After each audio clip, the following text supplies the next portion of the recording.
ढोलकपुर की वह शाम दूसरी शामों जैसी नहीं थी। आसमान पर धूल और धुएं की हल्की परत तैर रही थी।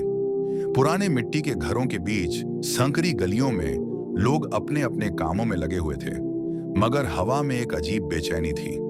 मस्जिद की ऊंची मीनारों से मगरिब की अजान की आवाज गूंज रही थी, और उसी समय बस्ती के किनारे रहने वाला गरीब फकीर सैफुद्दीन अपनी फटी चादर कंधे पर डाले सूनी आंखों से आसमान को देख रहा था। उसे क्या मालूम था कि यह रात उसकी पूरी तकदीर बदलने वाली है। एक ऐसा राज उसके सामने आने वाला था जो कई बरसों से मिट्टी के नीचे दफन था। ऐसा राज जिसके लिए लोग अपनी जान तक देने को तैयार हो जाते थे। सैफुद्दीन ढोलकपुर की सबसे गरीब बस्ती में रहने वाला एक नेक मगर बदहाल इंसान था। उसके पास न कोई बड़ा घर था, न खेत, न दुकान। बस एक टूटी हुई झोपड़ी थी जिसकी छत बरसात में हर बार टपकने लगती थी। लोग उसे फकीर कहते थे क्योंकि वह अक्सर मस्जिद के बाहर बैठकर अल्लाह का जिक्र किया करता था, और जो थोड़ा बहुत मिलता उसी में सब्र कर लेता। मगर उसकी सबसे बड़ी दौलत उसका ईमान था। वह कभी किसी का हक नहीं मारता था और न ही झूठ बोलता था।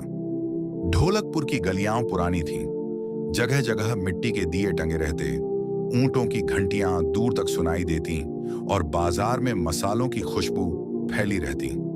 मगर इन दिनों बस्ती के लोगों के चेहरों पर डर था। कई महीनों से वहां अजीब घटनाएं हो रही थीं। रात के समय कुछ लोगों को दूर वीराने में चमकती रोशनी दिखाई देती थी। कुछ कहते वहां जिन्न रहते हैं, कुछ कहते पुराने जमाने का कोई छुपा हुआ खजाना है। मगर जो भी उस तरफ गया वह वापस आकर कभी खुलकर कुछ नहीं बोल पाया। सैफुद्दीन इन बातों पर ज्यादा ध्यान नहीं देता था। उसका मानना था कि इंसान को अपने काम से मतलब रखना चाहिए। मगर उस दिन उसकी किस्मत उसे उसी वीराने की तरफ ले जा रही थी। उस शाम वह जंगल के किनारे सूखी लकड़ियां इकट्ठा करने गया था ताकि रात में चूल्हा जल सके। उसकी बूढ़ी माँ कई दिनों से बीमार थी और घर में खाने को बस थोड़ा सा आटा बचा था। हवा तेज चल रही थी, पेड़ों की शाखाएं अजीब आवाजें कर रही थीं। सूरज धीरे धीरे पहाड़ियों के पीछे छुप रहा था। सैफुद्दीन लकड़ियां बांध ही रहा था कि अचानक उसे मिट्टी के नीचे किसी लोहे जैसी चीज से टकराने की आवाज सुनाई दी। उसने नीचे देखा, वहां जमीन थोड़ी धंसी हुई थी। पहले उसने ध्यान नहीं दिया, मगर फिर वही आवाज दोबारा आई। उसने अपने हाथों से मिट्टी हटानी शुरू की। जैसे जैसे मिट्टी हटती गई उसकी सांसें तेज होती गईं। थोड़ी देर बाद उसे एक पुराना लोहे का किनारा दिखाई दिया। वह चौंक गया। ऐसा लग रहा था जैसे कोई बड़ा संदूक जमीन में दबा हुआ हो। सैफुद्दीन ने चारों तरफ नजर दौड़ाई। जंगल बिल्कुल खामोश था। दूर कहीं उल्लू की आवाज गूंज रही थी।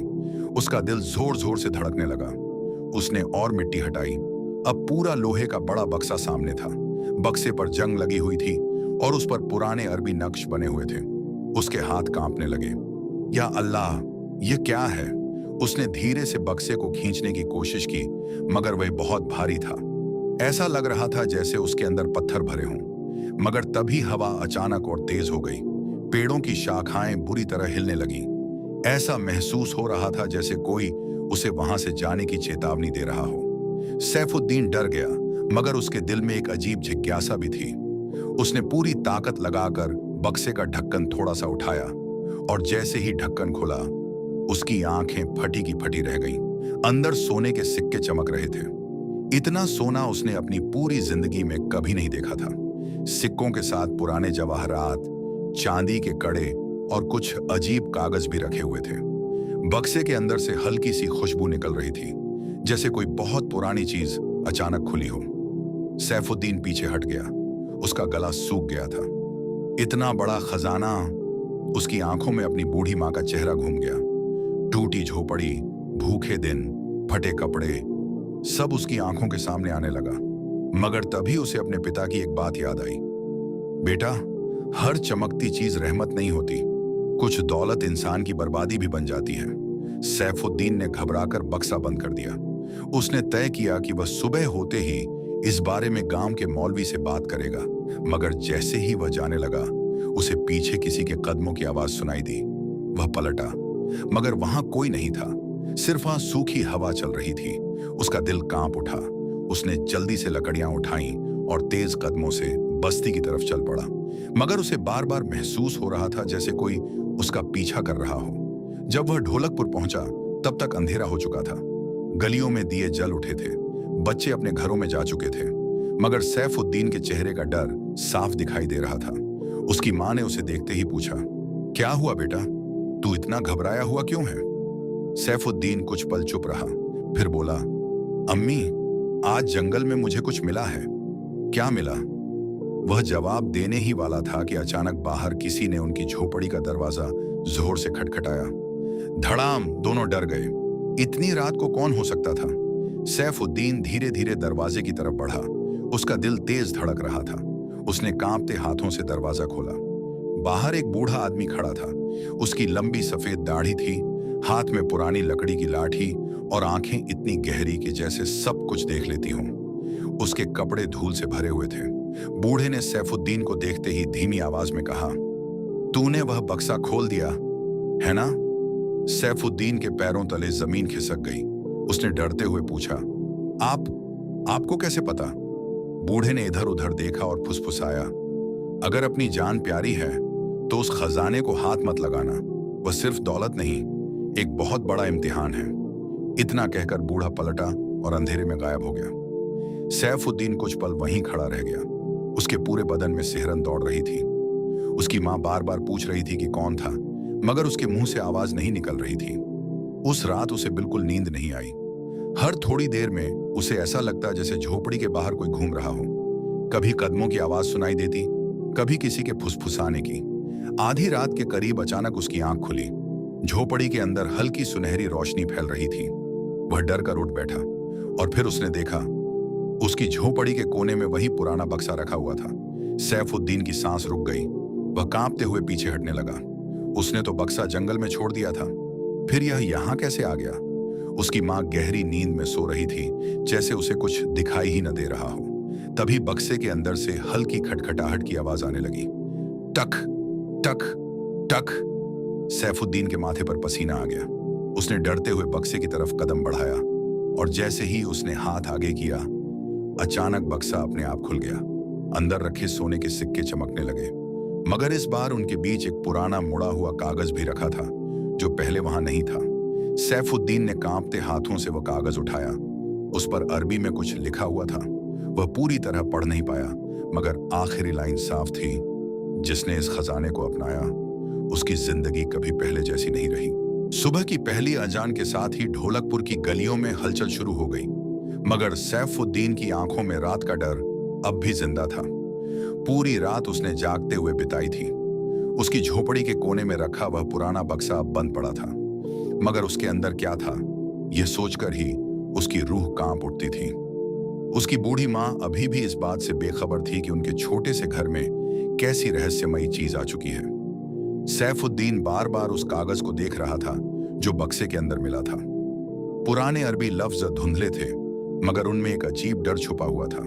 बाहर लोग अपने कामों में लगे थे, ऊंटों की घंटियां बज रही थीं, बाजार खुलने लगे थे, मगर सैफुद्दीन के दिल में ऐसा तूफान चल रहा था जिसे कोई नहीं देख पा रहा था।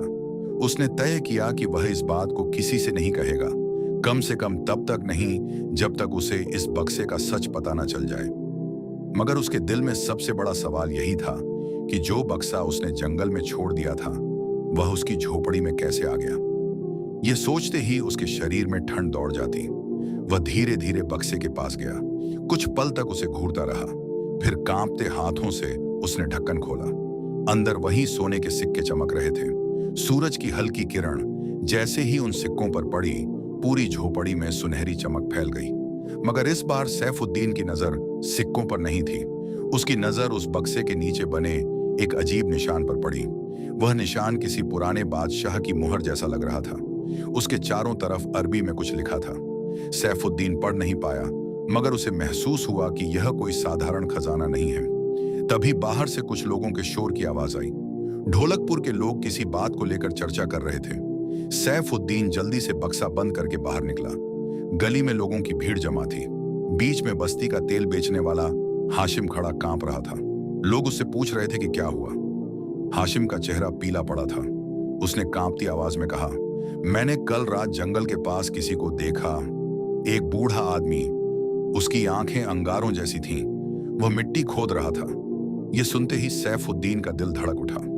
वही बूढ़ा जिसने रात में उसकी झोपड़ी पर आकर चेतावनी दी थी। लोग डर गए। कुछ औरतें दुआएं पढ़ने लगीं। ढोलकपुर में पहले ही उस वीराने की कहानियां मशहूर थीं। अब लोग और घबराने लगे।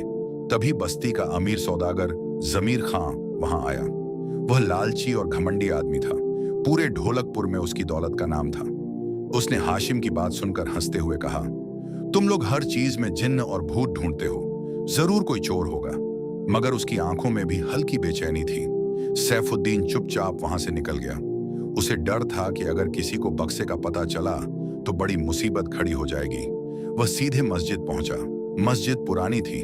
उसकी दीवारों पर समय के निशान साफ दिखाई देते थे। अंदर मौलवी अब्दुल रहीम कुरान पढ़ रहे थे। सैफुद्दीन ने उन्हें सलाम किया और उनके सामने बैठ गया। मौलवी ने उसकी घबराई हुई हालत देखकर पूछा, क्या बात है बेटा? सैफुद्दीन कुछ देर चुप रहा। फिर उसने पूरी बात बता दी। जंगल, बक्सा, सोना, बूढ़ा आदमी और रात को अपने आप झोपड़ी में आ जाने वाली बात, सब कुछ। मौलवी अब्दुल रहीम का चेहरा धीरे धीरे गंभीर होता गया। जब सैफुद्दीन ने वह पुराना कागज उन्हें दिखाया तो उनके हाथ कांप उठे। उन्होंने कागज को ध्यान से पढ़ा। फिर उनकी आंखों में डर उतर आया। यह कैसे हो सकता है? उन्होंने धीरे से कहा। सैफुद्दीन ने घबराकर पूछा, क्या लिखा है इसमें? मौलवी ने गहरी सांस ली। यह बहुत पुराने जमाने की लिखावट है। इसमें एक खजाने का जिक्र है जिसे एक जालिम नवाब ने छुपाया था। कहते हैं उसने गरीबों का हक लूटकर यह दौलत जमा की थी।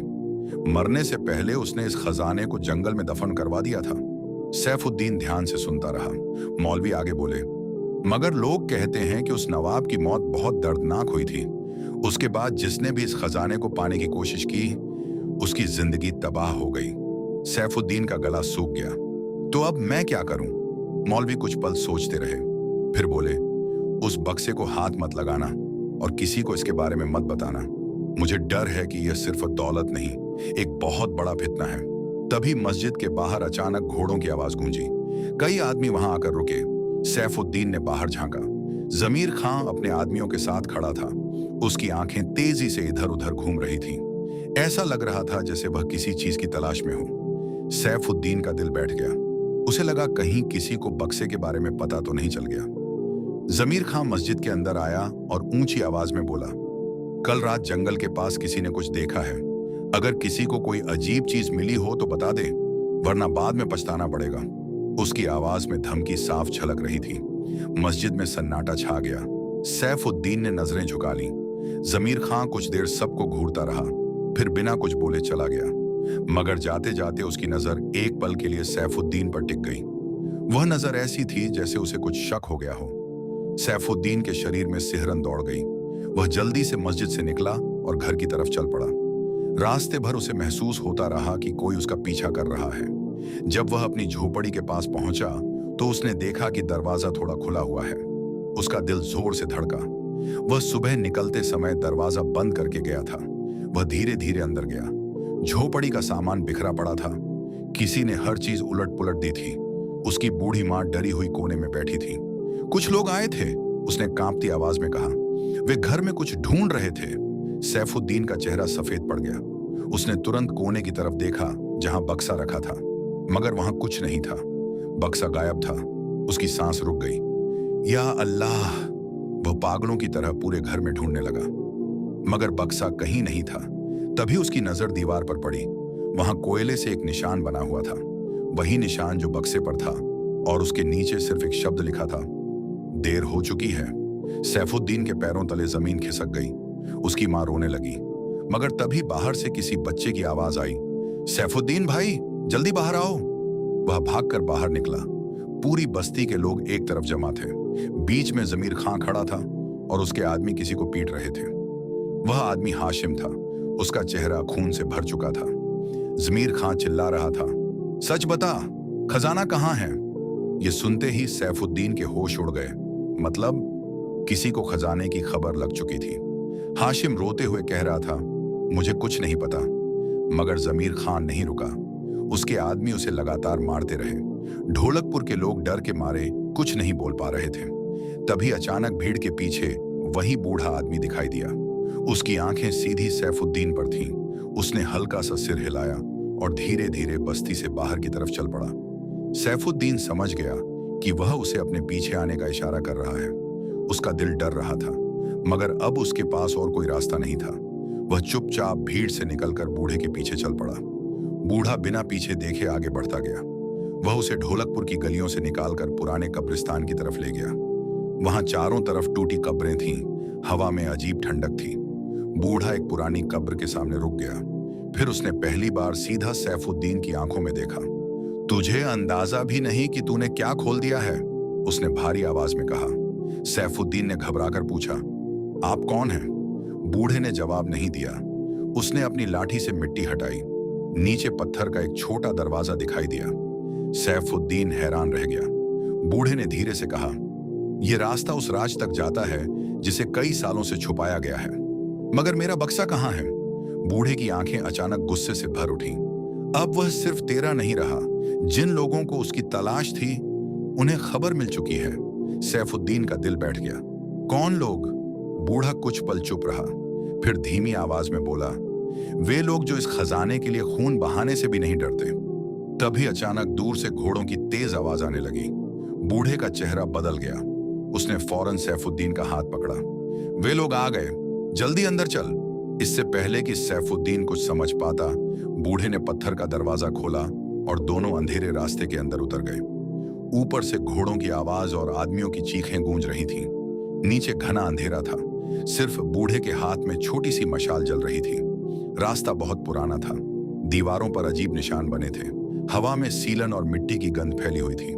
सैफुद्दीन का दिल हर कदम पर डर से कांप रहा था, मगर उसे एहसास हो चुका था कि अब उसकी जिंदगी पहले जैसी नहीं रहने वाली और असली डर अभी शुरू हुआ था। पत्थर का वह पुराना रास्ता इतना संकरा था कि सैफुद्दीन को झुककर चलना पड़ रहा था। ऊपर घोड़ों की टापों की आवाज अब भी सुनाई दे रही थी, मगर धीरे धीरे वे आवाजें दूर होती जा रही थीं। बूढ़े आदमी के हाथ में पकड़ी छोटी मशाल ही उस अंधेरे सुरंग में रोशनी का एकमात्र सहारा थी। दीवारों पर नमी जमी हुई थी और जगह जगह पुराने अरबी निशान बने हुए थे, जिन्हें देखकर ऐसा लगता था जैसे सदियों पहले किसी ने यहाँ कोई राज छुपाया हो। सैफुद्दीन का दिल अब भी तेज धड़क रहा था। उसके मन में एक ही सवाल घूम रहा था, ये बूढ़ा आखिर है कौन और उसे इस खजाने के बारे में इतना सब कैसे पता है? कुछ दूर चलने के बाद बूढ़ा अचानक रुक गया। उसने मशाल ऊपर उठाई। सामने पत्थर का एक बड़ा दरवाजा दिखाई दिया, जिस पर वही निशान बना था जो बक्से पर था। सैफुद्दीन की सांसें अटक गईं। बूढ़े ने धीमी आवाज में कहा, यहीं से सब शुरू हुआ था और शायद यहीं सब खत्म भी होगा। सैफुद्दीन ने डरते हुए पूछा, आप मुझे यहां क्यों लाए हैं? बूढ़े ने उसकी तरफ देखा। उसकी आंखों में थकान और दर्द साफ झलक रहा था। क्योंकि अब तू भी उस राज का हिस्सा बन चुका है जिससे मैं बरसों से भागता फिर रहा हूं। यह सुनकर सैफुद्दीन हैरान रह गया। बूढ़े ने धीरे से दरवाजे पर हाथ फेरा। मेरा नाम फरीद शाह है, उसने कहा, और मैं इस खजाने के आखिरी रखवालों में से एक हूं। सैफुद्दीन कुछ पल तक उसे घूरता रहा। रखवाला? फरीद शाह ने सिर हिलाया। बहुत साल पहले ढोलकपुर के आसपास एक जालिम नवाब राज करता था। उसका नाम था नवाब जलालुद्दीन। वह गरीबों पर जुल्म करता, लोगों का अनाज छीन लेता और सोना जमा करता रहता। उसकी हवेली में हर रात दावतें होती थीं, जबकि बस्ती के बच्चे भूखे सोते थे। मगर उसकी सबसे बड़ी कमजोरी उसकी लालच थी। वह इतना सोना जमा कर चुका था कि उसे डर रहने लगा कि कोई उससे यह दौलत छीन न ले। इसलिए उसने अपना खजाना इस जंगल के नीचे छुपवा दिया। फरीद शाह की आवाज भारी हो गई। मगर जब नवाब मरने लगा तो उसने अपने आदमियों से कहा कि जो भी इस खजाने तक पहुंचे उसकी जिंदगी चैन से न गुजरे। लोग कहते हैं कि मरने से पहले उसने काले इल्म का सहारा लिया था। सैफुद्दीन के शरीर में सिहरन दौड़ गई। उसने धीरे से पूछा, क्या सच में इस खजाने में कोई बद्दुआ है? फरीद शाह कुछ पल चुप रहा, फिर बोला, मैंने अपनी आंखों से लोगों को तबाह होते देखा है। जिसने भी इस दौलत को अपनी लालच के लिए चाहा, वह बच नहीं पाया। यह कहते हुए उसने पत्थर के दरवाजे को धक्का दिया। दरवाजा धीरे धीरे चरमराता हुआ खुला। अंदर एक बड़ा कमरा था। दीवारों पर मशालें लगी हुई थीं, मगर उनमें आग नहीं थी। कमरे के बीचों बीच एक पुरानी लकड़ी की मेज रखी थी, जिस पर धूल जमी हुई थी। सैफुद्दीन धीरे धीरे अंदर गया। तभी उसकी नजर दीवार पर बनी एक तस्वीर पर पड़ी। तस्वीर में एक आदमी था जिसकी लंबी दाढ़ी थी और सिर पर नवाबी पगड़ी। उसकी आंखें इतनी डरावनी थीं कि ऐसा लगता था जैसे वह अभी भी उन्हें देख रहा हो। फरीद शाह ने तस्वीर की तरफ देखकर कहा, यही नवाब जलालुद्दीन था। अचानक सैफुद्दीन को ऐसा महसूस हुआ जैसे कमरे की हवा ठंडी हो गई हो। उसने जल्दी से नजरें फेर लीं। फरीद शाह मेज के पास गया और नीचे से एक पुरानी किताब निकाली। किताब के पन्ने पीले पड़ चुके थे। उसने किताब खोलकर कहा, इसमें उस खजाने का पूरा राज लिखा है। सैफुद्दीन उसके पास बैठ गया। फरीद शाह ने पढ़ना शुरू किया। उसमें लिखा था कि नवाब जलालुद्दीन ने अपना खजाना सिर्फ छुपाया नहीं था, बल्कि उसे पाने वालों के लिए कई इम्तिहान भी छोड़े थे। जो लालच में अंधा होकर आगे बढ़ेगा वह बर्बाद हो जाएगा, मगर जो नेक नीयत से आएगा वही उस राज को समझ पाएगा। सैफुद्दीन सब ध्यान से सुन रहा था। तभी अचानक ऊपर से जोर की धमक सुनाई दी। दोनों चौंक गए। ऐसा लगा जैसे किसी ने पत्थर का दरवाजा तोड़ने की कोशिश की हो। फरीद शाह का चेहरा बदल गया। वे लोग हमें ढूंढते हुए यहां तक आ गए।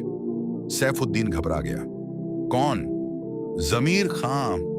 फरीद शाह ने दांत भींचते हुए कहा, उसे इस खजाने की तलाश बरसों से है। ऊपर से फिर धमाका हुआ। इस बार आवाज और करीब थी। फरीद शाह जल्दी से उठा।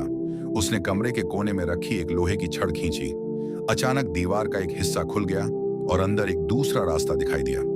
जल्दी चल। दोनों उस गुप्त रास्ते में घुस गए। पीछे से दरवाजा बंद हो गया। सुरंग पहले से भी ज्यादा अंधेरी थी। चलते चलते सैफुद्दीन ने पूछा, जमीर खां को इस खजाने के बारे में कैसे पता चला? फरीद शाह कुछ पल चुप रहा, फिर बोला, क्योंकि उसके बाप दादा भी उसी नवाब के आदमी थे। उन्हें हमेशा से पता था कि यह खजाना कहीं ना कहीं मौजूद है। वे पीढ़ियों से इसे ढूंढ रहे हैं। सैफुद्दीन हैरान रह गया। तभी अचानक सुरंग खत्म हुई और दोनों एक पुराने तहखाने में पहुंचे। वहां चारों तरफ लकड़ी के संदूक रखे थे, कुछ टूटे हुए, कुछ बंद। फरीद शाह ने मशाल ऊंची की। यह नवाब की पुरानी हवेली का तहखाना है, उसने कहा। सैफुद्दीन चारों तरफ देखने लगा। तभी उसकी नजर एक कोने में पड़े कपड़े पर गई। वहां किसी इंसान का कंकाल पड़ा था। उसके हाथ में सोने का सिक्का दबा हुआ था। सैफुद्दीन का खून सूख गया। फरीद शाह ने भारी आवाज में कहा, यह भी उन्हीं लोगों में से था जो लालच में यहां तक आए थे। तभी अचानक पीछे से कदमों की आवाज गूंजी। दोनों पलटे। अंधेरे में कुछ लोग मशाले लिए खड़े थे। सबसे आगे जमीर खां था। उसके चेहरे पर खतरनाक मुस्कान थी। आखिरकार, उसने ताली बजाते हुए कहा, इतने सालों का इंतजार खत्म हुआ। सैफुद्दीन का दिल बैठ गया। जमीर खां धीरे धीरे उनकी तरफ बढ़ा। उसके पीछे हथियारबंद आदमी खड़े थे। फरीद शाह, जमीर खां हंसते हुए बोला, तुम बहुत सालों तक ये राज छुपाते रहे, मगर अब खजाना मेरा होगा। फरीद शाह गुस्से से कांप उठा। ये दौलत तेरे जैसे लालची इंसान को कभी नसीब नहीं होगी। जमीर खां की आंखें चमक उठी। देखते हैं, उसने अपने आदमियों को इशारा किया। वे आगे बढ़ने लगे। तभी अचानक तहखाने की दीवारें कांपने लगीं। ऊपर से मिट्टी गिरने लगी। सब घबरा गए। जमीर खां चिल्लाया, ये क्या हो रहा है? फरीद शाह ने डरकर कहा, मैंने कहा था ये जगह लालची लोगों को बर्दाश्त नहीं करती। तभी अचानक तहखाने के बीचों बीच जमीन फटने लगी। एक भयानक आवाज पूरे कमरे में गूंज उठी। मशालें अपने आप बुझने लगीं। अंधेरा छा गया। लोगों की चीखें गूंजने लगीं। सैफुद्दीन डर के मारे कांपने लगा। तभी अंधेरे में उसे दो चमकती आंखें दिखाई दी। वे इंसानी आंखें नहीं थीं। जमीर खां के आदमी घबराकर पीछे हटने लगे। एक आदमी चिल्लाया, यहां कोई है। अगले ही पल उसकी चीख पूरे तहखाने में गूंज उठी। फिर अचानक सब खामोश हो गया। सिर्फ लोगों की भारी सांसें सुनाई दे रही थीं। फरीद शाह ने जल्दी से अपनी मशाल दोबारा जलाई। रोशनी फैलते ही सबके होश उड़ गए। जमीर खां का एक आदमी गायब था। उसकी तलवार जमीन पर पड़ी थी और उसके पास खून फैला हुआ था। सैफुद्दीन का गला सूख गया। तभी तहखाने की दीवार पर अचानक अरबी में कुछ शब्द चमकने लगे। फरीद शाह ने डरते हुए उन्हें पढ़ा, जो लालच लेकर आएगा वह जिंदा बाहर नहीं जाएगा। जमीर खां पहली बार डरा हुआ दिखाई दिया, मगर उसकी लालच अब भी खत्म नहीं हुई थी। उसने दांत भींचकर कहा, मैं खाली हाथ नहीं लौटूंगा। उसने अपनी तलवार निकाली और सैफुद्दीन की तरफ बढ़ा। बता खजाना कहाँ है? सैफुद्दीन पीछे हट गया। तभी अचानक फरीद शाह बीच में आ गया। जमीर खान ने गुस्से में तलवार चलाई। तलवार फरीद शाह के कंधे में जा लगी। वह दर्द से चीख कर गिर पड़ा। सैफुद्दीन की आंखें फैल गईं। जमीर खां पागलों की तरह चिल्ला रहा था, मुझे खजाना चाहिए। तभी तहखाने में फिर वही भयानक आवाज गूंजी। इस बार जमीन इतनी जोर से कांपी कि सब गिर पड़े। दीवारों में दरारें पड़ने लगीं, ऊपर से पत्थर टूटकर गिरने लगे। फरीद शाह ने दर्द में कराहते हुए सैफुद्दीन का हाथ पकड़ा। भाग यहां से अभी। मगर सैफुद्दीन उसे छोड़कर नहीं जाना चाहता था। तभी अचानक तहखाने के पीछे की दीवार टूट गई और उसके पीछे एक विशाल कमरा दिखाई दिया। कमरे के अंदर सोने और जवाहरात के ढेर चमक रहे थे। हर तरफ दौलत ही दौलत थी। जमीर खां की आंखें लालच से चमक उठी। वह पागलों की तरह उस तरफ भागा। उसके आदमी भी उसके पीछे दौड़े, मगर जैसे ही वे उस कमरे के अंदर पहुंचे, दरवाजा अपने आप बंद हो गया। अंदर से उनकी चीखें सुनाई देने लगीं, दरवाजा खोलो, हमें बाहर निकालो। फिर अचानक सब खामोश हो गया। सैफुद्दीन डर के मारे जड़ हो गया। फरीद शाह ने कांपती आवाज में कहा, खजाने ने अपना फैसला सुना दिया। तभी पूरा तहखाना हिलने लगा। फरीद शाह ने आखिरी ताकत जुटाकर कहा, अगर जिंदा रहना चाहता है तो मेरे साथ चल। और वह सैफुद्दीन को एक अंधेरे रास्ते की तरफ खींचते हुए तेजी से आगे बढ़ गया, जबकि पीछे तहखाना टूटने की आवाजें लगातार गूंज रही थीं। तहखाने की दीवारें लगातार कांप रही थीं। ऊपर से पत्थर टूट टूट कर गिर रहे थे और हर तरफ धूल का गुब्बार फैल चुका था। सैफुद्दीन ने घायल फरीद शाह को सहारा देकर मुश्किल से उस अंधेरी सुरंग में आगे बढ़ाना शुरू किया। पीछे से अब भी जमीर खां और उसके आदमियों की दर्दनाक चीखें सुनाई दे रही थीं, मगर धीरे धीरे वे आवाजें भी मिट्टी और पत्थरों के नीचे दबती चली गईं। सुरंग बहुत पुरानी थी। जगह जगह पानी टपक रहा था और हवा इतनी भारी थी कि सांस लेना मुश्किल हो रहा था। फरीद शाह का कंधा बुरी तरह घायल था। उसके कपड़ों से लगातार खून बह रहा था, मगर वह फिर भी आगे बढ़ता जा रहा था, जैसे उसे इस रास्ते का हर मोड़ याद हो। सैफुद्दीन का दिल डर और बेचैनी से भरा हुआ था। उसकी आंखों के सामने बार बार वही दृश्य घूम रहा था। सोने से भरा विशाल कमरा, अचानक बंद होता दरवाजा और उसके बाद गूंजती हुई चीखें। उसने कांपती आवाज में पूछा, उनके साथ क्या हुआ? फरीद शाह ने भारी सांस लेते हुए कहा, जिस दौलत को उन्होंने अल्लाह की नेमत नहीं बल्कि अपनी हवस समझा, उसी ने उन्हें निगल लिया। सैफुद्दीन चुप हो गया। कुछ देर तक दोनों सिर्फ चलते रहे। फिर सुरंग धीरे धीरे ऊपर की तरफ जाने लगी। काफी देर बाद सामने हल्की रोशनी दिखाई दी। फरीद शाह ने राहत की सांस ली। दोनों बाहर निकले तो खुद को ढोलकपुर से दूर एक सूने पहाड़ी इलाके में पाया। सुबह होने में अभी थोड़ा वक्त बाकी था। आसमान गहरे नीले रंग का था और ठंडी हवा चल रही थी। सैफुद्दीन ने पहली बार खुली हवा में लंबी सांस ली, मगर उसका दिल अब भी बेचैन था। उसने फरीद शाह को एक बड़े पत्थर के सहारे बैठाया। बूढ़े की हालत खराब थी, उसका चेहरा पीला पड़ चुका था। सैफुद्दीन ने जल्दी से अपनी चादर फाड़कर उसके कंधे पर बांधी ताकि खून रुक सके। फरीद शाह दर्द में कराह उठा, मगर उसकी आंखों में अब भी अजीब मजबूती थी। उसने धीमी आवाज में कहा, सैफुद्दीन, जो कुछ तूने देखा वह बस शुरुआत है। सैफुद्दीन ने हैरानी से पूछा, शुरुआत? फरीद शाह ने सिर हिलाया। तुझे लगता है कि सिर्फ वही एक खजाना था? नहीं, नवाब जलालुद्दीन ने अपने मरने से पहले कई राज मिट्टी में दफन किए थे। यह दौलत सिर्फ एक हिस्सा थी। यह सुनकर सैफुद्दीन के पैरों तले जमीन खिसक गई। मगर क्यों? फरीद शाह ने आसमान की तरफ देखा। क्योंकि वह इंसान सिर्फ लालची नहीं था, वह पागल हो चुका था। उसे यकीन था कि उसकी दौलत उसे मौत के बाद भी ताकत देगी। हवा अचानक तेज चलने लगी। दूर कहीं भेड़ियों की आवाज गूंजी। सैफुद्दीन को अजीब डर महसूस हुआ। तभी फरीद शाह ने कांपते हाथों से अपनी कमर से बंधी एक छोटी चमड़े की थैली निकाली। उसने वह थैली सैफुद्दीन के हाथ में रख दी। इसे संभाल कर रख। सैफुद्दीन ने थैली खोली। अंदर एक पुरानी चाबी थी जिस पर वही निशान बना था जो बक्से और तहखाने की दीवारों पर था। यह क्या है? उसने पूछा। फरीद शाह कुछ पल चुप रहा, फिर बोला, यह उस जगह की चाबी है जहां नवाब का असली राज छुपा है।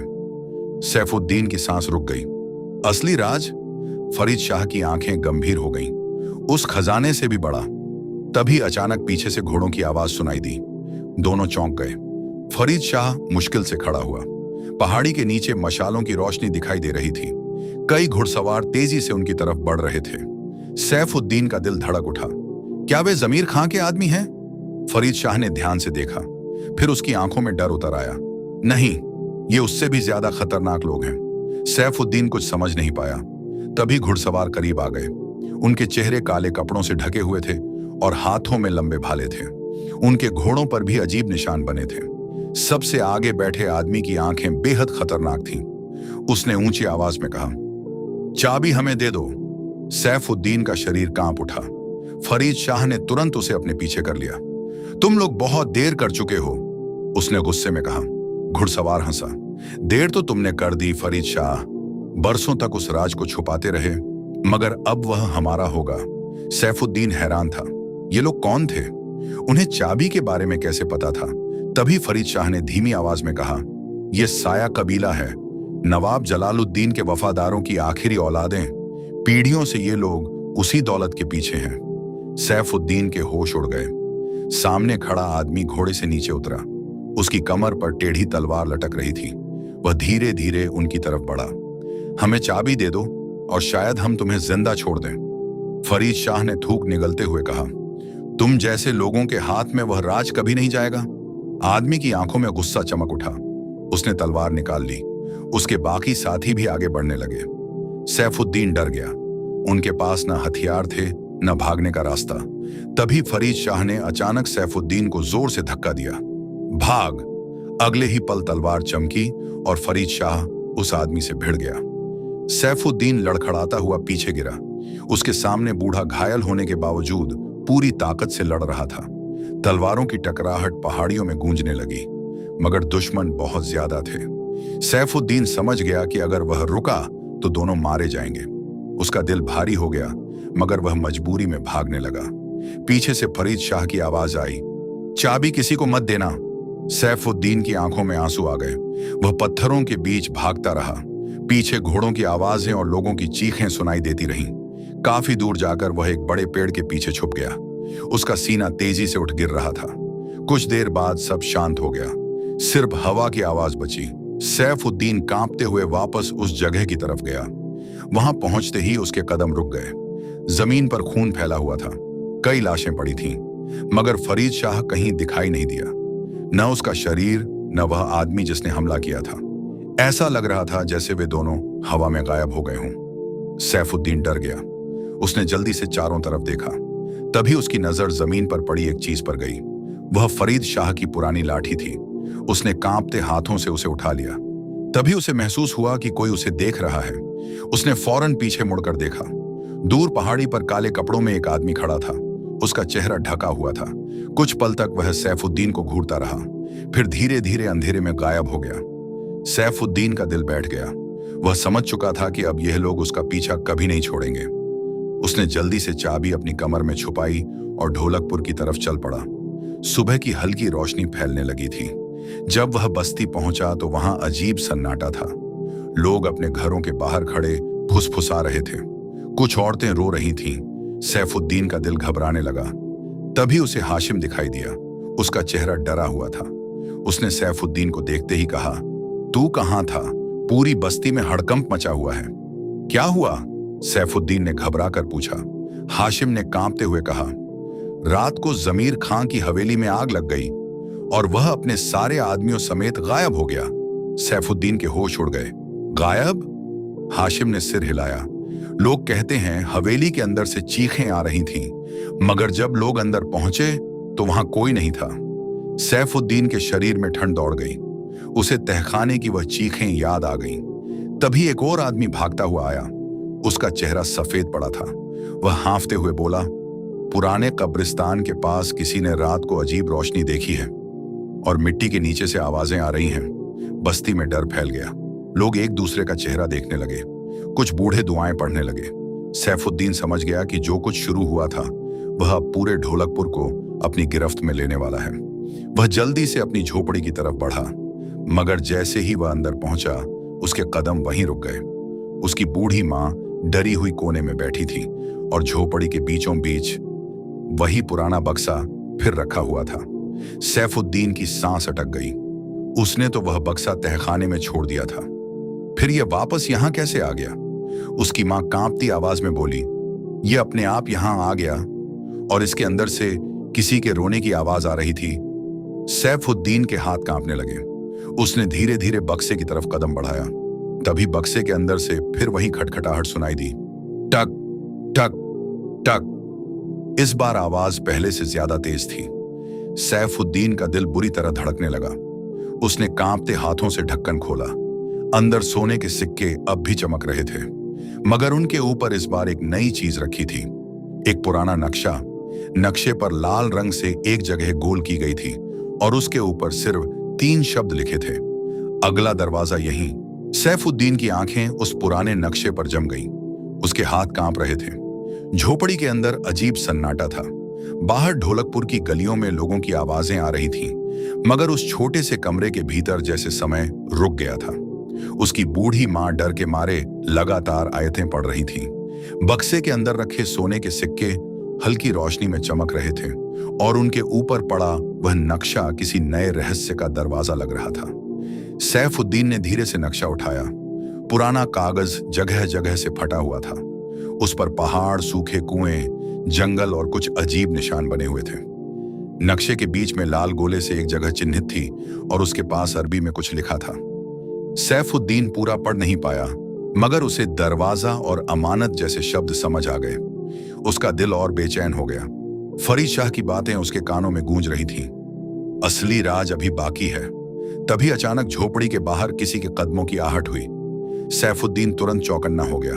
उसने जल्दी से नक्शा अपनी चादर के अंदर छुपा लिया। दरवाजे पर दस्तक हुई। धक धक धक। उसकी मां डरकर पीछे हट गई। सैफुद्दीन धीरे धीरे दरवाजे के पास गया। उसने बाहर झांका। वहां हाशिम खड़ा था, मगर उसका चेहरा पहले से ज्यादा डरा हुआ लग रहा था, जैसे उसने कोई भयानक चीज देख ली हो। सैफुद्दीन ने दरवाजा खोला। हाशिम अंदर आते ही बोला, पूरी बस्ती में अफवाह फैल चुकी है कि जंगल का खजाना जाग गया है। सैफुद्दीन चुप रहा। हाशिम ने कांपती आवाज में कहा, आज सुबह कब्रिस्तान के पास 2 लाशें मिली हैं। दोनों के चेहरे ऐसे थे जैसे डर से उनकी जान निकली हो। सैफुद्दीन का दिल धड़क उठा। कौन थे वे? हाशिम ने धीरे से कहा, जमीर खां के आदमी। झोपड़ी में सन्नाटा छा गया। हाशिम आगे बोला, लोग कह रहे हैं कि कोई बदरूह उनका पीछा कर रही है। सैफुद्दीन के माथे पर पसीना आ गया। उसे तहखाने का वह अंधेरा याद आने लगा। अचानक उसकी नजर हाशिम के हाथों पर गई। उसके हाथ कांप रहे थे। तू इतना डरा हुआ क्यों है? सैफुद्दीन ने पूछा। हाशिम कुछ पल चुप रहा, फिर बोला, क्योंकि मैंने कल रात कुछ देखा था। उसकी आवाज धीमी हो गई। मैंने पुराने कुएं के पास एक आदमी को देखा। काले कपड़ों में वह मिट्टी में कुछ ढूंढ रहा था, और जब उसने मेरी तरफ देखा, उसकी आंखें इंसानों जैसी नहीं थीं। सैफुद्दीन के शरीर में सिहरन दौड़ गई। उसे पहाड़ी पर खड़ा वही आदमी याद आ गया। साया कबीले के लोग अब ढोलकपुर तक पहुंच चुके थे। उसने समझ लिया कि अब यहां रहना खतरे से खाली नहीं। तभी बाहर अचानक शोर मचने लगा। लोग चिल्ला रहे थे। कुछ बच्चे भागते हुए गली से निकले। हाशिम डर कर बाहर भागा। सैफुद्दीन भी उसके पीछे गया। गली में लोगों की भीड़ जमा थी। बीच में एक बूढ़ा आदमी जमीन पर गिरा हुआ था। उसकी सांसें तेज चल रही थीं। लोग कह रहे थे कि वह जंगल से भागकर आया है। बूढ़ा बार बार सिर्फ एक ही बात दोहरा रहा था, वह दरवाजा खुल चुका है, वह दरवाजा खुल चुका है। उसकी आंखें डर से फटी हुई थीं। तभी अचानक उसका शरीर अकड़ गया और अगले ही पल उसकी सांस रुक गई। भीड़ में चीखें गूंज उठीं। औरतें रोने लगीं। कुछ लोग दुआएं पढ़ने लगे। सैफुद्दीन का दिल बैठ गया। उसे महसूस होने लगा कि ढोलकपुर पर कोई बड़ा साया मंडरा रहा है। तभी भीड़ के पीछे उसे एक काला साया दिखाई दिया। वहीं ढका हुआ आदमी, वह दूर खड़ा उसे घूर रहा था। इस बार उसकी आंखें साफ दिखाई दे रही थीं, ठंडी, खतरनाक और नफरत से भरी हुई। सैफुद्दीन समझ गया कि वे लोग उसके बहुत करीब पहुंच चुके हैं।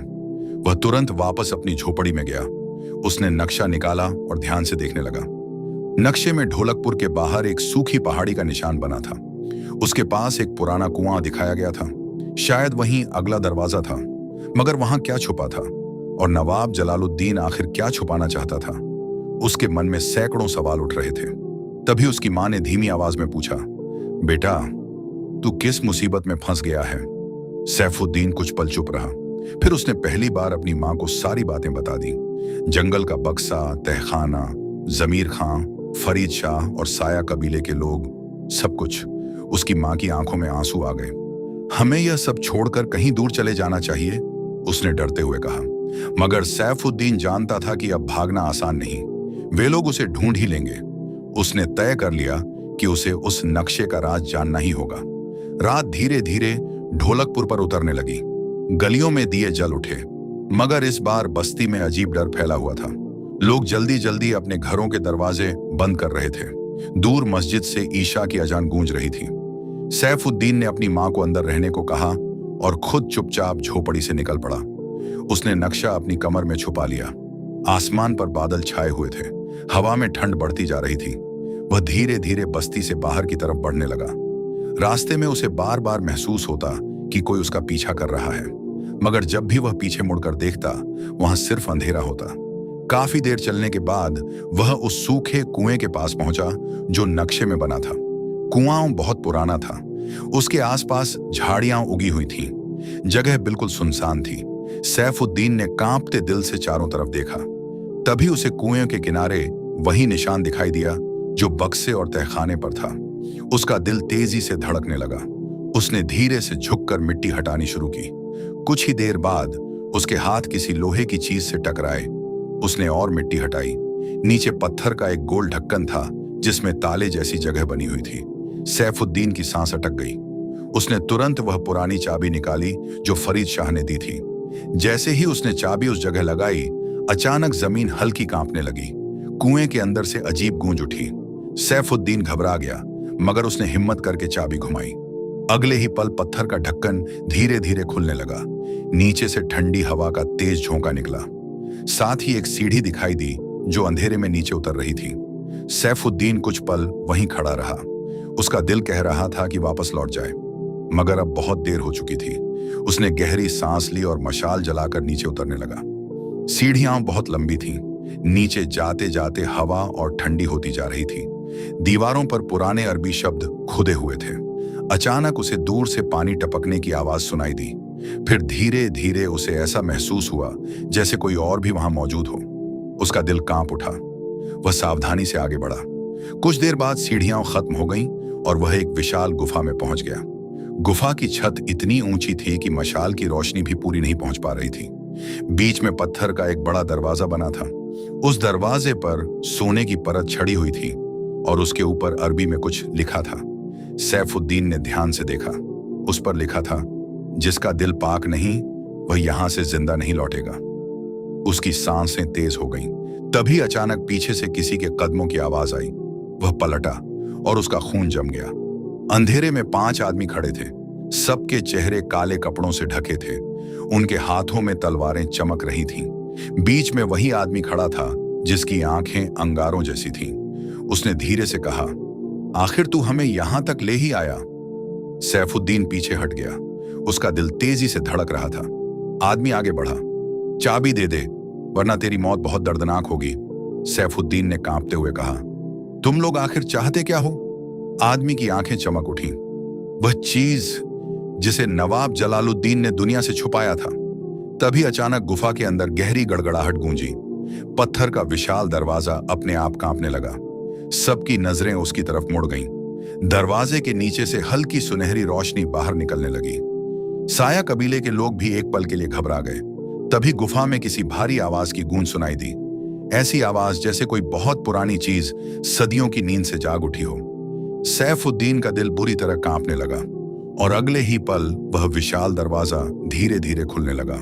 पत्थर का वह विशाल दरवाजा धीरे धीरे खुल रहा था और उसके भीतर से निकलती सुनहरी रोशनी पूरी गुफा में फैलती जा रही थी। सैफुद्दीन की आंखें चौंधिया गईं।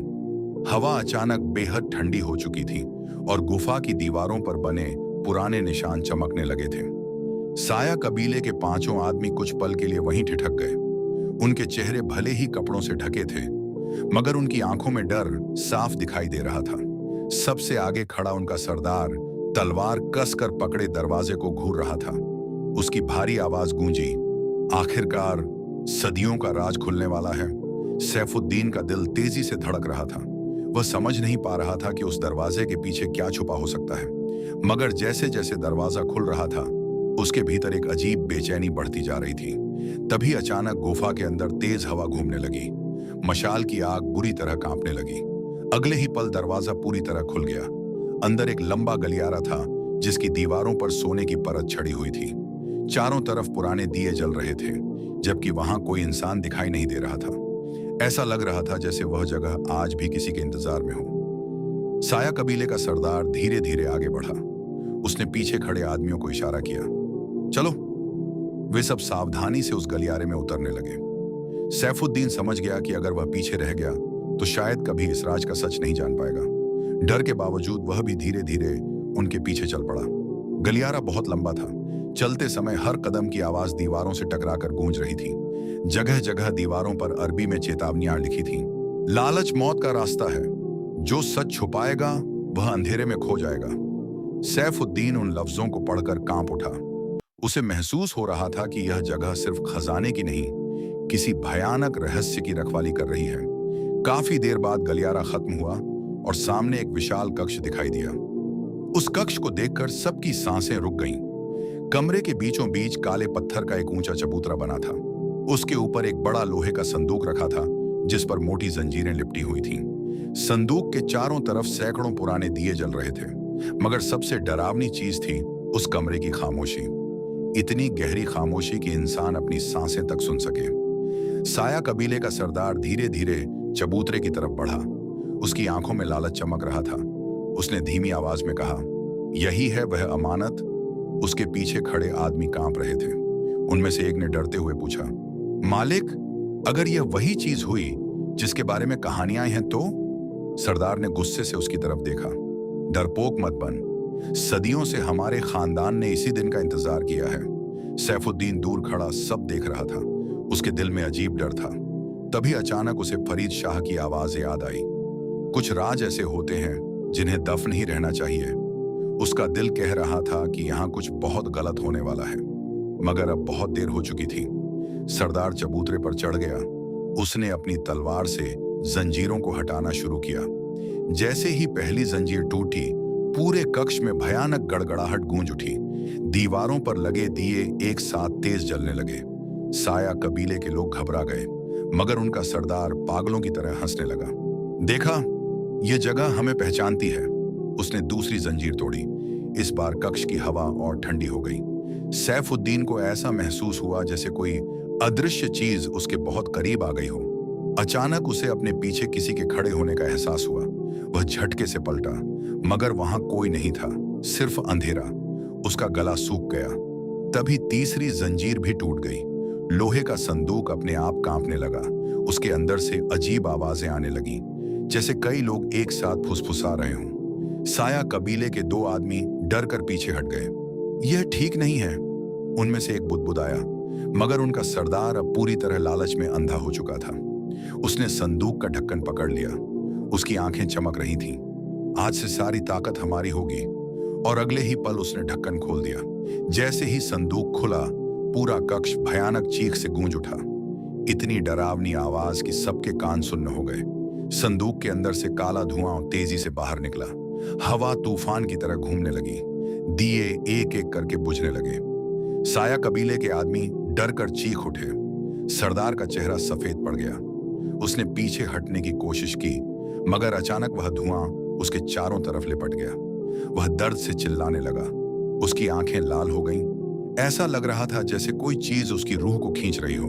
बाकी आदमी भागने लगे, मगर तभी कक्ष के दरवाजे अपने आप बंद हो गए। सैफुद्दीन का दिल कांप उठा। चारों तरफ अंधेरा फैल गया। सिर्फ संदूक के अंदर से लाल रोशनी निकल रही थी। उसी रोशनी में सैफुद्दीन ने कुछ ऐसा देखा जिसने उसकी रूह जमा दी। संदूक के अंदर सोना या जवाहरात नहीं थे, बल्कि एक पुरानी काली किताब रखी थी। किताब के ऊपर अजीब निशान बने थे और उसके पन्ने अपने आप फड़फड़ा रहे थे। उसी किताब से वह काला धुआं निकल रहा था। साया कबीले का सरदार अब जमीन पर गिर चुका था। उसका शरीर कांप रहा था। वह दर्द में चीखते हुए बोला, इसे बंद करो, इसे बंद करो। मगर अब बहुत देर हो चुकी थी। अचानक कक्ष की दीवारों पर परछाइयां घूमने लगीं। इंसानों जैसी, मगर इंसान नहीं। उनकी आंखें चमक रही थीं। वे धीरे धीरे साया कबीले के आदमियों की तरफ बढ़ने लगीं। अगले ही पल चीखें गूंज उठीं। एक आदमी हवा में उछलकर दीवार से जा टकराया। दूसरे की तलवार उसके हाथ से छूट गई। तीसरा पागलों की तरह दरवाजा पीटने लगा। सैफुद्दीन डर के मारे पत्थर बन चुका था। तभी अचानक उसे फरीद शाह की कही एक बात याद आई। अगर वह किताब कभी खुल गई तो अंधेरा वापस लौट आएगा। उसका दिल जोर से धड़का। क्या यह वही चीज थी जिसे नवाब जलालुद्दीन ने छुपाया था? तभी अचानक उसके सामने धुएं में एक चेहरा उभरा। लंबी दाढ़ी, खौफनाक आंखें, सिर पर नवाबी पगड़ी। सैफुद्दीन की सांस रुक गई। वह नवाब जलालुद्दीन का चेहरा था। उसकी आवाज गूंजी, मेरी अमानत। पूरा कक्ष कांप उठा। साया कबीले का सरदार डर से चीख पड़ा, हमें माफ कर दो। मगर वह चेहरा और भयानक हो गया। लालची इंसानों, तुमने वह चीज जगा दी जिसे सदियों पहले दफन कर दिया गया था। अचानक वह काला धुआं तेजी से फैलने लगा। सैफुद्दीन को महसूस हुआ कि उसका दम घुट रहा है। उसने भागने की कोशिश की, मगर उसके पैर जैसे जम गए थे। तभी उसकी नजर उस काली किताब पर पड़ी। किताब के पन्नों पर कुछ लफ्ज चमक रहे थे। सैफुद्दीन ने ध्यान से देखा। उस पर लिखा था, जिसने इसे बंद किया वही अंधेरे को रोक सकेगा। उसका दिल तेजी से धड़कने लगा, मगर कैसे? तभी अचानक फरीद शाह की लाठी, जो अब तक उसकी कमर से बंधी थी, हल्की चमकने लगी। सैफुद्दीन हैरान रह गया। लाठी पर भी वही निशान बना था, जैसे वह किसी खास वजह से उसे दी गई हो। उसी समय साया कबीले का एक आदमी चीखता हुआ उसकी तरफ भागा। उसकी आंखें पूरी तरह सफेद हो चुकी थीं। वह पागलों की तरह चिल्ला रहा था। अगले ही पल वह जमीन पर गिरा और बिल्कुल शांत हो गया। सैफुद्दीन समझ गया कि अगर उसने कुछ नहीं किया तो वह भी मर जाएगा। उसने हिम्मत जुटाई और चबूतरे की तरफ दौड़ा। काला धुआं उसके चारों तरफ घूमने लगा। उसके कानों में अजीब फुसफुसाहटें गूंजने लगीं। भाग जा, तू भी मर जाएगा। मगर उसने खुद को रोका नहीं। वह संदूक के पास पहुंचा। किताब अब और तेजी से चमक रही थी। तभी अचानक नवाब जलालुद्दीन का वह धुएं वाला चेहरा उसके बिल्कुल सामने आ गया। उसकी लाल आंखें सीधे सैफुद्दीन की आंखों में थीं। तू कौन है जो मेरी अमानत को छूने की हिम्मत कर रहा है? सैफुद्दीन का पूरा शरीर कांप रहा था, मगर उसने कांपती आवाज में कहा, मैं उस अंधेरे को खत्म करने आया हूं जो तूने छोड़ा था। नवाब की भयानक हंसी पूरे कक्ष में गूंज उठी। इंसान कभी लालच से नहीं बच सकता। अगले ही पल काला धुआं बिजली की तरह सैफुद्दीन की तरफ बढ़ा, मगर तभी उसकी लाठी से तेज रोशनी निकली। पूरा कक्ष उस रोशनी से चमक उठा। नवाब की चीख गूंज उठी। सैफुद्दीन ने तुरंत किताब उठाई और पूरी ताकत से संदूक के अंदर धकेल दी। फिर उसने ढक्कन बंद कर दिया। जैसे ही ढक्कन बंद हुआ, पूरा कक्ष जोर से कांप उठा। काला धुआं वापस संदूक के अंदर खींचने लगा। परछाइयां चीखने लगीं। नवाब का चेहरा धीरे धीरे गायब होने लगा। आखिरी बार उसकी आवाज गूंजी, यह खत्म नहीं हुआ। और अगले ही पल सब शांत हो गया। पूरा कक्ष अंधेरे में डूब गया। सिर्फ सैफुद्दीन की भारी सांसें सुनाई दे रही थीं। उसके सामने साया कबीले के लोग जमीन पर पड़े थे, कुछ बेहोश, कुछ हमेशा के लिए खामोश। सैफुद्दीन घुटनों के बल बैठ गया। उसका दिल अब भी तेजी से धड़क रहा था, मगर उसे एहसास हो चुका था कि उसने सिर्फ एक दरवाजा बंद किया है। कहानी अभी खत्म नहीं हुई थी। आसमान में लगातार बिजली चमक रही थी और हर चमक के साथ पुरानी मस्जिद की टूटी दीवारों पर सरदार की भयानक परछाई फैल जाती थी। हवा अचानक इतनी ठंडी हो गई कि सैफुद्दीन की सांसों से धुआं निकलने लगा। उसके सामने उसकी मां रस्सियों से बंधी बैठी थी। आंखों में डर और उम्मीद दोनों तैर रहे थे। फरीद शाह की उंगलियां तस्बीह पर तेजी से चल रही थीं और उसके होठों से निकलती धीमी दुआएं हवा में अजीब कंपन पैदा कर रही थीं। मगर सरदार अब किसी इंसान जैसा नहीं लग रहा था। उसकी आंखों के भीतर लाल आग जल रही थी और उसके शरीर के चारों तरफ काला धुआं सांपों की तरह घूम रहा था। उसने धीरे धीरे अपना हाथ उठाया तो साया कबीले के लोग तलवारें लेकर आगे बढ़ने लगे। सैफुद्दीन ने अपनी लाठी दोनों हाथों से कसकर पकड़ ली। उसका दिल तेजी से धड़क रहा था, मगर अब उसके भीतर का डर धीरे धीरे खत्म हो रहा था। उसकी जगह एक अजीब हिम्मत ले रही थी। उसे महसूस हो रहा था कि अगर वह आज पीछे हटा तो सिर्फ उसकी मां नहीं, बल्कि पूरा ढोलकपुर हमेशा के लिए इस अंधेरे में डूब जाएगा। सरदार ने डरावनी मुस्कान के साथ कहा, आज रात के बाद इस बस्ती में सिर्फ मेरा राज होगा।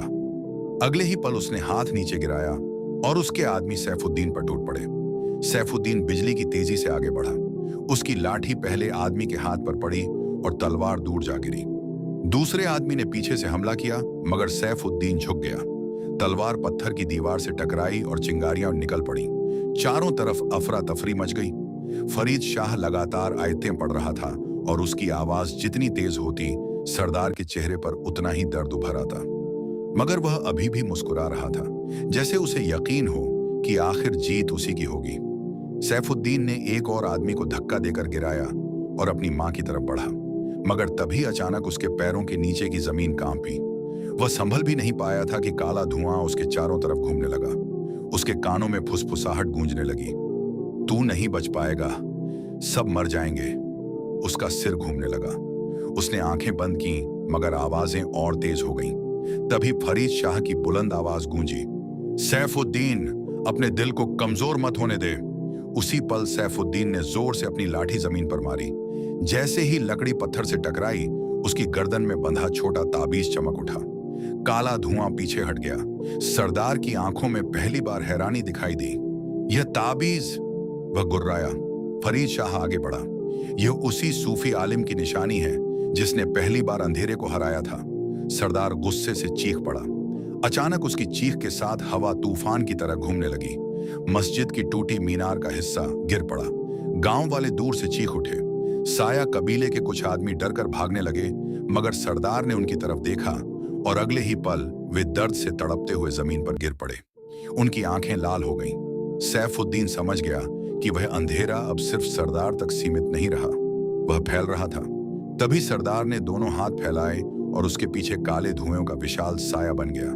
उसकी शक्ल इंसानी नहीं थी। लंबी जलती आंखें, धुएं से बना चेहरा और डरावनी मुस्कान। सैफुद्दीन की मां डर से कांप उठी। फरीद शाह की आंखों में चिंता गहरी हो गई। उसने धीरे से कहा, वह पूरी तरह उसके कब्जे में जा चुका है। सरदार की आवाज अब कई आवाजों जैसी लग रही थी। तुम लोगों ने मुझे कैद किया, अब मैं तुम्हारी दुनिया को अंधेरे में डुबो दूंगा। अगले ही पल उसने हाथ घुमाया और काला धुआं तूफान की तरह सैफुद्दीन पर टूट पड़ा। सैफुद्दीन दूर जाकर पत्थरों से टकराया। उसके मुंह से खून निकल आया। उसकी मां चीख उठी। सरदार धीरे धीरे उसकी तरफ बढ़ा। उसके हर कदम के साथ जमीन पर काले निशान बन रहे थे। तू बहादुर बनना चाहता था ना? वह गुर्राया। अब अपनी मौत देख। उसने हाथ उठाया ही था कि फरीद शाह बीच में आ गया। बूढ़ा सूफी कांप रहा था, मगर उसकी आवाज मजबूत थी। उसने जोर से आयत पढ़ी। उसी पल ताबीज से सफेद रोशनी निकली और सरदार पीछे हट गया। उसका चेहरा जलने लगा। वह दर्द से चीखा। नहीं! उसकी चीख इतनी भयानक थी कि आसपास के पेड़ों से पक्षी उड़ गए। फरीद शाह हांफते हुए बोला, सैफुद्दीन, अभी उसे रोकना होगा। सैफुद्दीन मुश्किल से उठा। उसका पूरा शरीर दर्द से भर चुका था, मगर उसने अपनी मां की तरफ देखा और फिर गांव की तरफ, जहां लोग अब भी डरे हुए छुपे थे। उसने लाठी उठाई और धीरे धीरे सरदार की तरफ बढ़ा। सरदार हंसा। तू मुझे हराएगा? अचानक उसकी आंखों से काला धुआं निकला और हवा में फैल गया। अगले ही पल सैफुद्दीन ने अपने सामने डरावने मंजर देखे। उसने देखा पूरा ढोलकपुर जल रहा है। उसकी मां आग में चीख रही है। बच्चे मरे पड़े हैं। हाशिम खून में लथपथ जमीन पर गिरा हुआ है। सैफुद्दीन कांप उठा। उसे लगा वह सच में सब कुछ खो चुका है। उसके हाथ ढीले पड़ने लगे। तभी उसे फरीद शाह की आवाज सुनाई दी, यह झूठ है, अपने दिल को मजबूत रख। सैफुद्दीन ने आंखें कसकर बंद कर लीं। उसके होंठों पर दुआ आ गई। धीरे धीरे वह डरावना मंजर गायब होने लगा। उसने आंखें खोली तो सरदार कुछ ही कदम दूर था। उसी पल सैफुद्दीन पूरी ताकत से उसकी तरफ दौड़ा। उसकी लाठी सीधा सरदार की छाती पर लगी। एक जोरदार धमाका हुआ। काला धुआं चारों तरफ फैल गया। सरदार पीछे जा गिरा और दर्द से तड़पने लगा। उसकी छाती पर सफेद रोशनी जल रही थी, मगर अगले ही पल वह फिर उठ खड़ा हुआ। अब उसका चेहरा पूरी तरह बदल चुका था। उसकी त्वचा फट रही थी और भीतर से काला धुआं निकल रहा था। उसने गुर्राकर कहा, अब बहुत हो चुका। अचानक जमीन फटने लगी। मस्जिद के बीचों बीच दरार पड़ गई और नीचे से नीली आग जैसी रोशनी निकलने लगी। फरीद शाह का चेहरा पीला पड़ गया। दरवाजा? वह बुदबुदाया। सैफुद्दीन ने घबराकर पूछा, कौन सा दरवाजा? फरीद शाह कांपती आवाज में बोला, वही दरवाजा जहां उस अंधेरे को पहली बार कैद किया गया था। अगर यह खुल गया तो पूरा इलाका खत्म हो जाएगा। तभी दरार और चौड़ी हो गई। नीचे से चीखों जैसी आवाजें आने लगीं।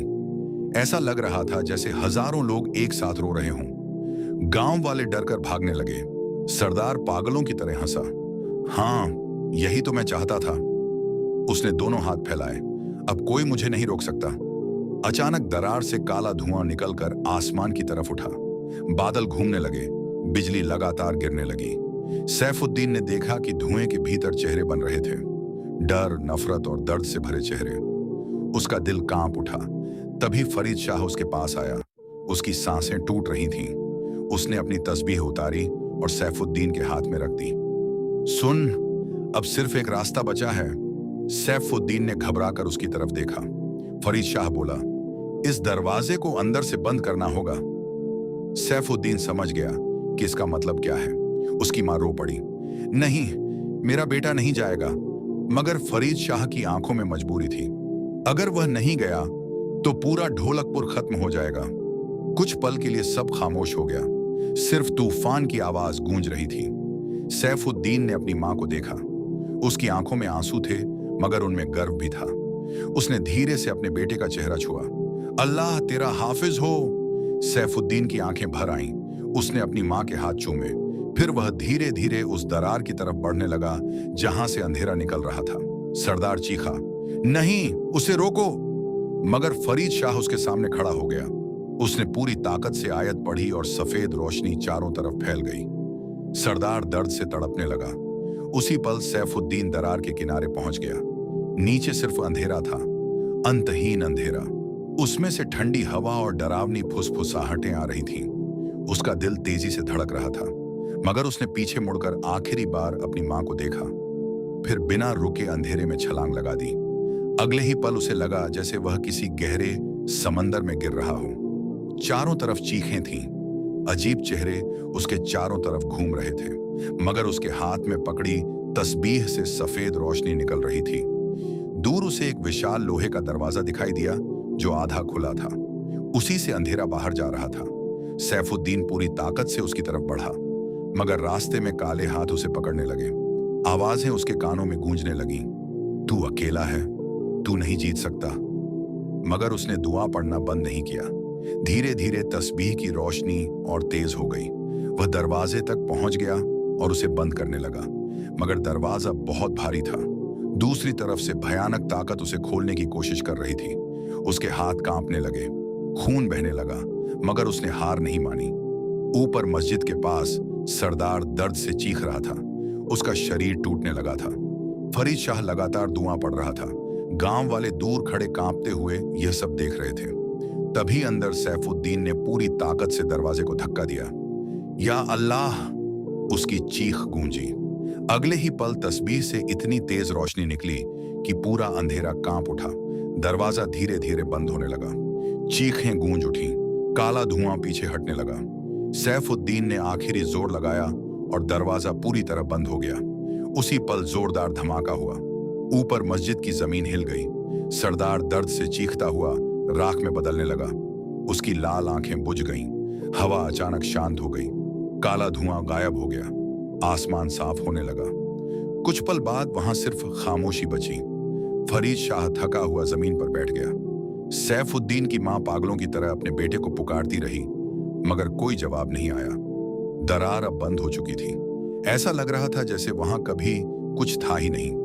गांव वाले धीरे धीरे बाहर आए। उनकी आंखों में डर भी था और राहत भी। फरीद शाह ने आसमान की तरफ देखा। उसकी आंखों में आंसू चमक रहे थे। उसने धीमे से कहा, उसने खुद को कुर्बान करके हम सबको बचा लिया। उसके बाद ढोलकपुर फिर धीरे धीरे बसने लगा, मगर लोग उस रात को कभी नहीं भूले। पुरानी मस्जिद को हमेशा के लिए बंद कर दिया गया। बच्चे जब भी वहां से गुजरते तो धीरे बोलते। बूढ़े आज भी कहते थे कि कुछ रातों में मस्जिद के पीछे सफेद रोशनी दिखाई देती है और हवा में किसी की धीमी आवाज गूंजती है, जैसे कोई अब भी उस अंधेरे के दरवाजे पर पहरा दे रहा हो।